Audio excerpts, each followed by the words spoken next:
जैसे हम एमए की कक्षाओं में पढ़ाते हैं, ठीक, बिल्कुल वैसा ही सिलेबस बना हुआ है।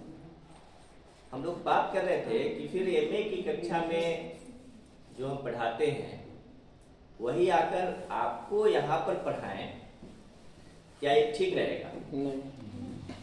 एमए की कक्षा अलग होती है। ये इस चीज को समझने की जरूरत है कि आप क्यों यहाँ हैं। 6 महीने इनरोलमेंट से ठीक 6 महीने पहले आप इस कक्षा में क्यों रहते हैं? आज से ठीक कुछ साल पहले ये चीजें क्यों नहीं होती थी? कोर्स पीएचडी में कोर्स वर्क की बात क्यों नहीं होती थी? अभी कोर्स वर्क क्यों किया जाता है? क्योंकि पीएचडी से पहले एक बार एमए हम कर लिए, एमए के बाद सीधे पीएचडी में चले जाते थे। तो पीएचडी में क्या क्या करना है, नहीं क्या क्या उससे पहले हमारे पास जानकारी होनी चाहिए थी, कौन कौन से हमारे पास टूल्स होने चाहिए थे, नहीं कौन कौन से हथियार होने चाहिए थे, ये हमारे पास होता नहीं था और हम सीधे लड़ाई में भेज दिए जाते थे। नहीं, अरे बात समझ ना, कोई बिना किसी शिक्षण प्रशिक्षण के हम आपको लड़ाई में लड़ने के लिए भेज देते थे। मतलब एमए से सीधे पीएचडी, तो कोई ट्रेनिंग नहीं है, कोई हथियार नहीं है और सीधे फील्ड में चले गए लड़ने के लिए, तो परिणाम क्या होगा? स्वाभाविक है जो परिणाम होना है, जो आप समझ रहे हैं वही होगा। तो इन चीजों से बचने के लिए कि परिणाम वह ना हो जो आप समझ रहे हैं, उससे बचने के लिए क्लास है कोर्स वर्क। तो कोर्स वर्क मतलब पीएचडी की तैयारी पहले कैसे करेंगे आप, पीएचडी आप करने में कैसे आपको ये क्लासेस हेल्प करेंगे, किस तरह से मदद पहुंचाएंगे, इस बात की जानकारी। तो फिर हम आपको भाषा विज्ञान पढ़ाएं, फिर हम आपको पूरा हिंदी साहित्य का इतिहास पढ़ाएं, फिर कहानी का इतिहास पढ़ाएं, फिर नाटक का इतिहास पढ़ाएं। तो क्या मतलब? जरूरी नहीं कि सब लोग नाटक में काम करेगा, जरूरी नहीं कि सब लोग हिंदी साहित्य मतलब कोई कहानी में काम करेगा, कोई उपन्यास में काम करेगा, अलग अलग विषयों पर सब काम करेंगे। तो एक सबकी जानकारी हो, लेकिन सबकी जानकारी के साथ साथ उसको कैसे इंप्लीमेंट करेंगे अपने आने वाले वर्क में, ये ज्यादा जरूरी है। इस कोर्स वर्क में यही बताने का प्रयास किया जाता है। पहली चीज है। दूसरी चीज कि आप जब कोर्स वर्क कंप्लीट करेंगे तो आपको एक सिनॉप्सिस बनाना पड़ेगा, शोध प्रस्ताव बोलते हैं। अब शोध प्रस्ताव कैसे बनाया जाए यह सिखाया जाता है कोर्स वर्क में। इस शोध प्रस्ताव आप कैसे बनाए, क्योंकि वो विद्यार्थी को बनाना है, तो खुद कैसे बनाए यह बताया जाता है। आपको मतबंध लिखना होता है, जिसे अंग्रेजी में डिसर्टेशन बोलते हैं। डिसर्टेशन कैसे लिखें यह बताया जाता है।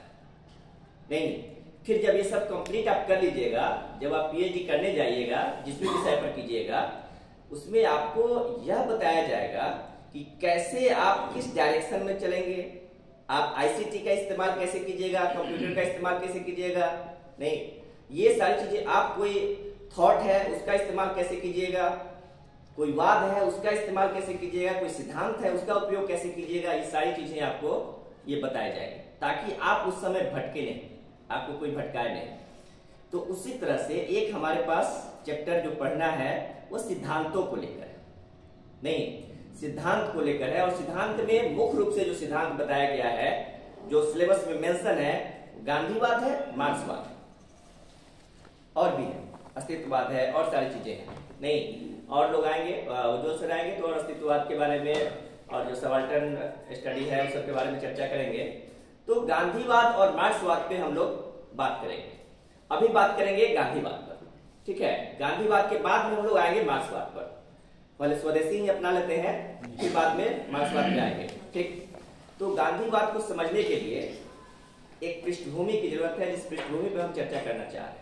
कैसे आप समझिएगा, मोटा मोटी कैसे समझ लीजिएगा गांधीवाद को, कि जब आप उपन्यास पे काम कर रहे हो, किसी का काम उपन्यास पर होगा, किसी का काम पत्रकारिता पर होगा, किसी की कहानी पर, किसी का नाटक, किसी की कविता, तो जब आप पढ़ रहे होंगे, जिस पे काम कर रहे होंगे, वहां पर कैसे आप गांधीवाद आपके लिए उपयोगी होगा, गांधीवाद को कैसे खोजेंगे, कैसे पता चलेगा कि ये फलाना घटना घट रहा है या घटना घट रही है, यह गांधीवाद का उदाहरण है या गांधीवाद इसका उपचार है, यह कैसे कैसे मालूम होगा।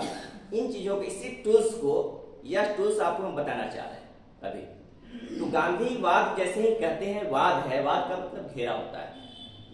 हालांकि घेरा का मतलब समझ रहे हैं, यहाँ एक घेरा हो, एक बनाया गया हो।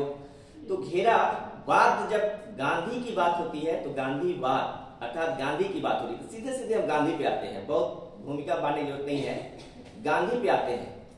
गांधी की एक ऐसा व्यक्ति जिसके नाम पर एक वाद बना, वो एक गांधी है और उधर एक मार्क्स है, नहीं, एक मार्क्स उसके नाम पे मार्क्सवाद, इधर गांधी उसके नाम पर गांधीवाद। एक व्यक्ति एक सिद्धांत का वाहक है तो उसको समझने की, उसके लाइफ को समझने की जरूरत है, उसके जीवन को यह समझने की जरूरत है कि कैसे वह इस सिद्धांत के करीब पहुंचा होगा या इस सिद्धांत तक वह कैसे पहुंचा होगा, इस बात को समझने की सर्वाधिक जरूरत है। कैसे समझेंगे? आप जानते हैं गांधी कौन है, आप सब जानते हैं, बताने जैसे ही हम गांधी सब कहते हैं आप समझ जाते हैं कि महात्मा गांधी की बात हो रही है, पूरी दुनिया समझती है कि महात्मा गांधी की बात हो रही है। वह गांधी जो भारत की आजादी में जिसका सबसे बड़ा योगदान है, जिसे दो लोगों ने अलग अलग उपाधियां दी हैं। आपको पता है, महात्मा रविन्द्रनाथ टैगोर ने कहा है और बापू सुभाष चंद्र बोस ने कहा है। अब इन दोनों को पढ़िएगा ठीक से तो रविन्द्रनाथ टैगोर से लगातार गांधी का विवाद रहा, वैचारिक विविधता रही। इस बात को मैं इसलिए कह रहा हूं कि आज जिस जगह पर हम लोग खड़े हैं, जिस समय में खड़े हैं, वहां वैचारिक विविधता होने पर गोलियां मार दी जाती हैं। वहां दो ऐसे व्यक्ति जो वैचारिक रूप से एकदम डिफरेंट हो, लिखित रूप से लड़ाइयां लड़ी हो, एक दूसरे के अगेंस्ट लेख लिखकर, वो दोनों रविन्द्रनाथ टैगोर कहते हैं, उपाधि देते हैं, महात्मा की उपाधि देते हैं, किसको? गांधी को। और फिर उधर सुभाष चंद्र बोस के बारे में भी आपको पता है कि सुभाष चंद्र बोस भारतीय राष्ट्रीय कांग्रेस के अध्यक्ष बने थे और गांधी नहीं चाहते थे कि अध्यक्ष बने। गांधी के भावनाओं के विरुद्ध वो चुनाव जीते थे। इसके बावजूद सुभाष चंद्र बोस उनको उपाधि देते हैं बापू की, उन्हें कहते हैं बापू। बापू का मतलब पिता होता है गुजराती भाषा। तो दो आप देख रहे हैं, तीन अलग अलग लोग जिनकी अलग अलग विचारधारा है, आपस में नहीं बनती है विचारधारा के मामले में, लेकिन किस तरह की रिस्पेक्ट का भावना है एक दूसरे के प्रति कि उनके दिए हुए उपनाम को दुनिया आज याद करती है। हम बापू के याद करते हैं या महात्मा याद करते हैं, कहते हैं ना। गांधी की जब बात आती है तो सहज ही हमें रविन्द्रनाथ टैगोर याद आ जाते हैं और सहज ही हमें याद आ जाते हैं सुभाष चंद्र बोस। इसलिए जब भी सुभाष चंद्र बोस को गांधी के अगेंस्ट खड़ा करने का प्रयास किया जाता है, तभी सब चीजें धरे की धरे रह जाती है, क्योंकि आपसी सद्भाव इतना बढ़िया था कि वैचारिक मतभेद हमारे आपके बीच हो सकते हैं, लेकिन वैचारिक मतभेद के बीच हम उसको दूसरा रंग नहीं देना चाहते। यह हमें सीखने की जरूरत है इन लोगों से। तो वाद में गांधी ने भी सबका ख्याल रखा। गांधी कभी भी किसी के भावनाओं को आहत नहीं करते थे, या उनके पूरे करियर को आप देखिएगा सभी जगह, तो कहीं भी किसी इवन अंग्रेज को भी नहीं। तो फिर अगर आप पढ़िएगा, चले जाइएगा मैलांचल, जब आप पढ़ेंगे तो मैलांचल में ढूंढिएगा गांधीवाद का प्रहरी वहां कौन है, कौन ऐसा व्यक्ति है जो गांधीवादी मूल्यों को लेकर चलना चाह रहा है और फिर उसकी हत्या हो जाती है। कौन ऐसा आदमी है, पहचान कीजिएगा। यह गांधीवादी सिद्धांत है, आप वहां पर नजर आएगा आपको। तो कुल मिलाकर देखिए, शुरुआत करते हैं हम लोग ऐसे कि गांधी का जन्म जहां होता है गुजरात में, कैसे गांधी का सिद्धांत कैसे आकार लिया होगा, उसकी निर्मिति कैसी हुई होगी, इसको देखने की जरूरत है। गांधी का जन्म जिस गुजरात में होता है, उस गुजरात में अधिकांश हिंदू जनसंख्या शाकाहारी भोजन करते हैं। यह ध्यान देने की जरूरत है। अधिकांश जनसंख्या जो है वो हिंदुओं की है और हिंदू शाकाहारी भोजन करते हैं। और दूसरी जो बड़ी जनसंख्या है वो जैनियों की है, जैन धर्म वाले जो मानते हैं। और जैन धर्म वाले को आप जानते हैं कि उनका अहिंसा में विश्वास है और शाकाहार भोजन में विश्वास है। नहीं, गांधी के अगर व्यवहार में चीजें आई, अहिंसा आई, या उनके व्यवहार में शाकाहार आया, तो स्वाभाविक रूप से आप समझ सकते हैं कि बातें कहां से आई होगी। एक तो उनका जन्म स्थान जहां से वो आते हैं, नहीं तो ये स्वाभाविक उत्तराधिकारी थे, उन्होंने वहां से ग्रहण कर लिया। तो गांधी शुरुआत के दिनों में जरूर शाकाहारी भोजन नहीं करते थे, लेकिन बाद के दिनों में क्योंकि उनका परिवार भी पूरा शाकाहारी था, इस बात को ध्यान रखने की जरूरत है। पूरा परिवार, फिर भी वो अपने दोस्तों की चक्कर में मांसाहार करते थे, लेकिन बाद के दिनों में वो पूरी तरह से शाकाहारी हो गए। और उसके बाद में अहिंसा को लेकर जो जैन धर्म का जो प्रभाव पड़ा था उन पर, यह आजीवन उनके व्यवहार में रहा और इसका प्रयोग, उस अहिंसा का प्रयोग उन्होंने पूरे स्वतंत्रता आंदोलन में कर दिया। अब ऐसा नहीं है कि अहिंसा जो है, जिस हम अहिंसा की बात कर रहे हैं, उनके सिद्धांत की बात कर रहे हैं, हम उन सिद्धांतों की सिर्फ भूमिका कर रहे हैं। हम उनके सिद्धांतों पे बाद की कक्षा में चर्चा करेंगे ताकि उस सिद्धांत को बड़ी आसानी से आप समझ सके, इसलिए हम उस डायरेक्शन में आपको ले जा रहे हैं, क्योंकि आप तैयार हुए कम से कम गांधीवाद को समझने के लिए। जो अहिंसा ऐसा नहीं है कि गांधी की देन है। आप सब जानते हैं कि गांधी से पहले भी अहिंसा की बात होती थी। नहीं, हमारे पास बौद्ध धर्म था, जैन धर्म था, हमारी जो सनातन संस्कृति है, हिंदू संस्कृति है, उसमें भी हम अहिंसा की बात करते हैं, अहिंसा परमो धर्मों की बात करते हैं। तो कोई नई चीज नहीं थी अहिंसा, जिसे गांधी लेकर आए थे। लेकिन गांधी ने सबसे बड़ा उपकार क्या किया कि उसे व्यवहार में लाया, पुनर्स्थापित किए। क्या बातें खुद अपने साथ प्रयोग किया और किताब लिखा, आत्मकथा लिखी। क्या नाम था? सत्य के साथ मेरे प्रयोग। नहीं, यह प्रयोग हर स्तर पर था। उन्होंने प्रयोग किया, उसका व्यवहार किया।